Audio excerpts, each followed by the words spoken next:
Pois é, muito se fala da Lei Rouanet e muito pouco se explica, muito poucas pessoas sabem o funcionamento da Lei Rouanet, sabem para que ela serve efetivamente e, óbvio, ela está cheia de buracos, ela está cheia de falhas, ela merece muitas críticas, mas infelizmente as críticas que eu mais vejo as pessoas fazendo são críticas que não procedem. Tá, então o meu objetivo nesse vídeo aqui qual vai ser? Eu vou explicar como funciona a Lei Rouanet e eu vou falar de alguns problemas que a Lei Rouanet realmente apresenta e, enfim, um pouco da minha opinião sobre o que eu acho sobre isso. Bom, leis de incentivo à cultura tem no mundo inteiro. E a maioria delas se fundamenta em incentivos fiscais mesmo. Então você ganha um desconto no imposto, uma empresa ou uma pessoa, enfim, tanto faz, caso você incentive a cultura de alguma forma, tá? Pois bem, então qual é o sistema da Lei Rouanet, tá? Como que ela funciona em geral? É mais ou menos o seguinte, você manda um projeto para o Ministério da Cultura de alguma coisa. Então, sei lá, eu vou mandar para o Ministério da Cultura um projeto, enfim, documentário do Pirula. Bom, tá lá, documentário do Pirula. Você manda lá para o Ministério e o Ministério vai avaliar algumas coisas, vai avaliar se aquilo ali realmente é cultural, vai avaliar se aquilo realmente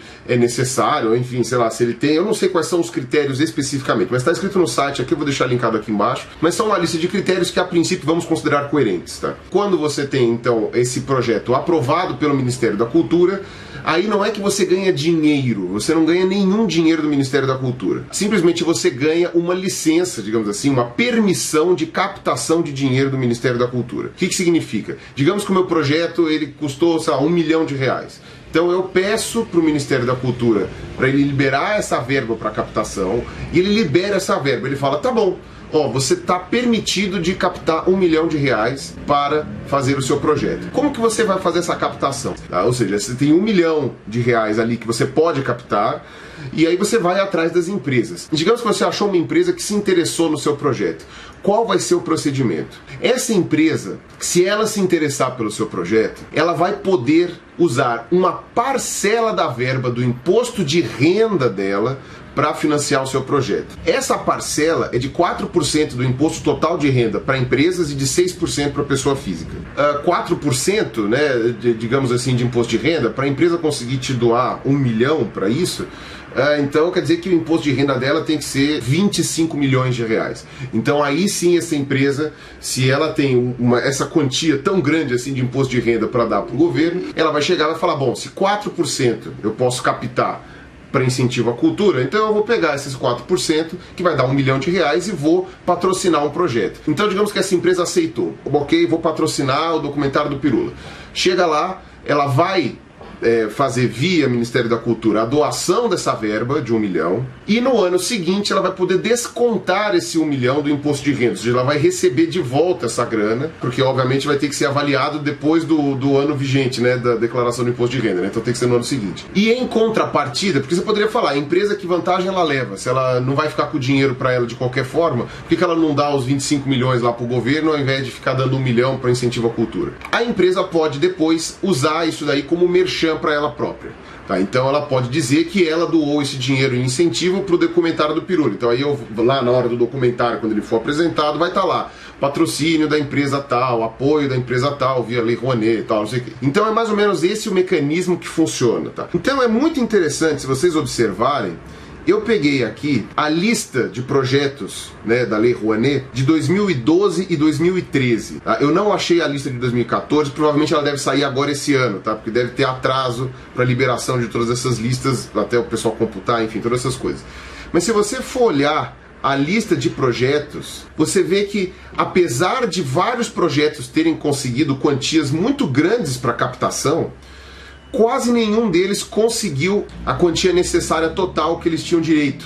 Então eu vou pegar aleatoriamente aqui alguns projetos de 2013 que foram solicitados pela Lei Rouanet, tiveram um valor autorizado X e quanto que ele foi captado, tá? Vamos pegar aqui o outro então. 3D3 Comunicação, quinta semana da canção brasileira. Pedido de captação R$800 mil, conseguiu 500 mil. Ou seja, ele tinha o direito de pegar R$800 mil, mas a empresa ou as empresas que patrocinaram o evento somaram no total só 500 mil. Ainda tinha 300 mil que ele poderia ter pego, mas não pegaram. Tá? Vamos pegar agora uns projetos bem grandes aqui. Vamos lá. A BDL, Associação Brasileira de Difusão do Livro, Caminhos da Leitura, pediram para captar R$8 milhões. E foi aceito para captação isso pela Lei Rouanet. Conseguiram captar R$60 mil. R$60 mil eles conseguiram captar. Então, quer dizer, ter a autorização do governo para captar essa verba de 8 milhões de reais não quer dizer que você vai captar esta verba automaticamente. Tá? Quer dizer apenas que você tem essa autorização. As empresas não se interessaram em patrocinar os caminhos da leitura da Associação Brasileira de Difusão do Livro. Então, só 60 mil reais foram captados. Óbvio, se eles conseguiram captar 60 mil reais, eles usaram isso daqui para alguma coisa.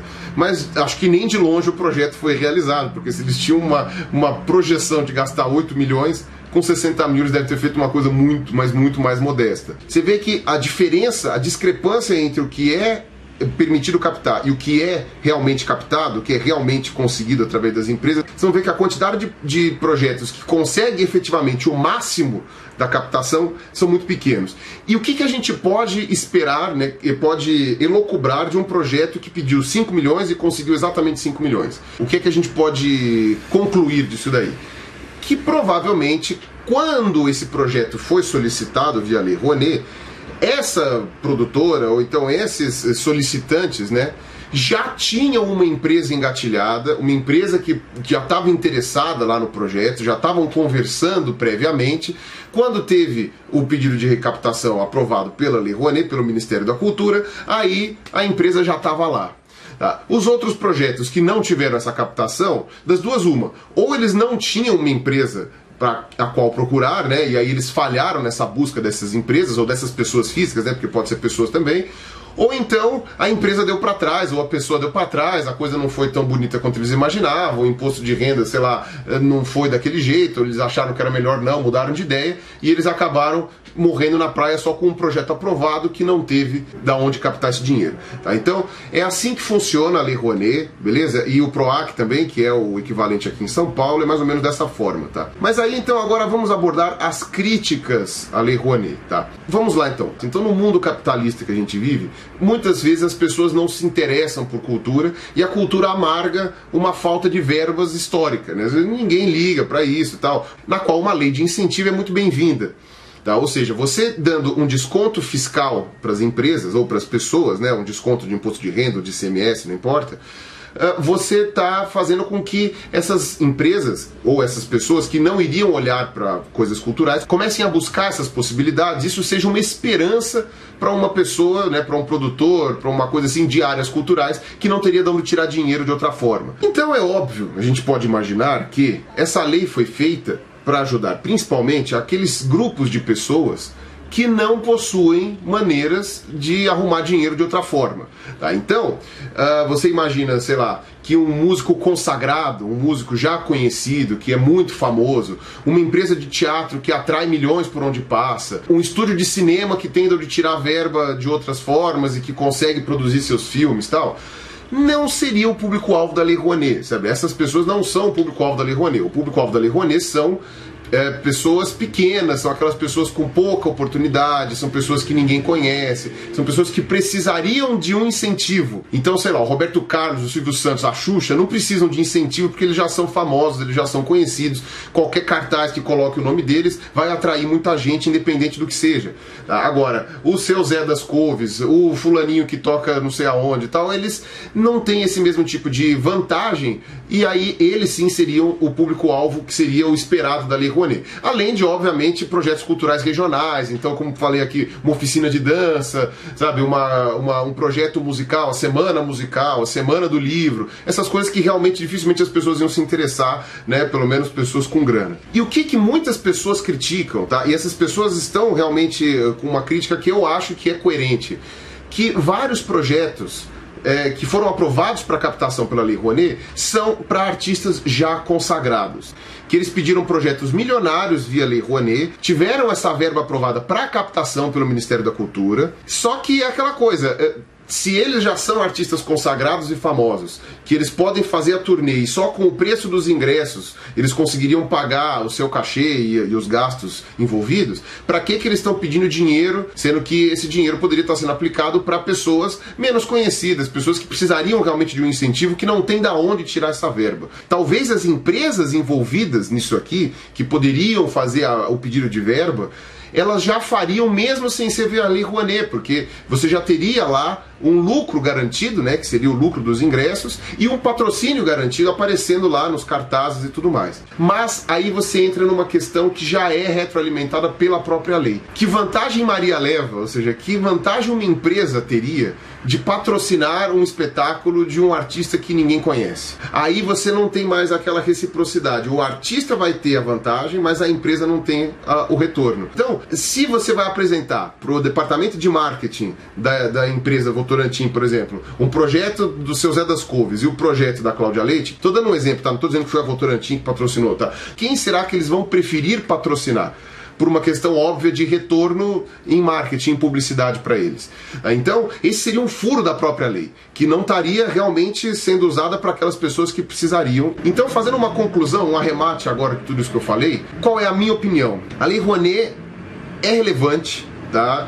É importante ter uma lei de incentivo à cultura, é importante ter uma lei que faça isenção fiscal das empresas para que elas se convençam a apoiar a cultura, só que a Lei Rouanet está com críticas realmente relevantes, né? Você tem críticas muito importantes a serem feitas à Lei Rouanet, estão sendo corrigidas aos poucos, e algumas críticas que não são descabidas, que são completamente fora de propósito.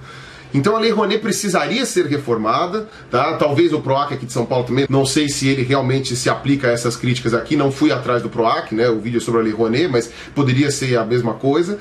E vamos criticar direito, então, vamos fazer as críticas do jeito coerente, como elas foram feitas lá em 2011, 2012, 2013, e agora se transformou numa crítica completamente fora da casinha, que não faz sentido. Ou pior, falando que essa lei não precisava existir, que eu acho errado. O problema não é a existência dessa lei. Como eu falei, existem vários países do mundo que usam leis de incentivo à cultura. Uma lei mal aplicada não quer dizer que ela deva não existir. Talvez possa ser substituída por outra, talvez. Mas a culpa também não é do seu Sérgio Paulo Rouanet, que é, sei lá, um emérito antropólogo, filósofo e tal, que está sendo tão xingado por tabela, né, por causa da lei que ele acabou criando. Beleza? Então é isso. Eu espero que vocês tenham entendido meus argumentos aqui nesse vídeo. Um abraço para vocês, até amanhã e falou!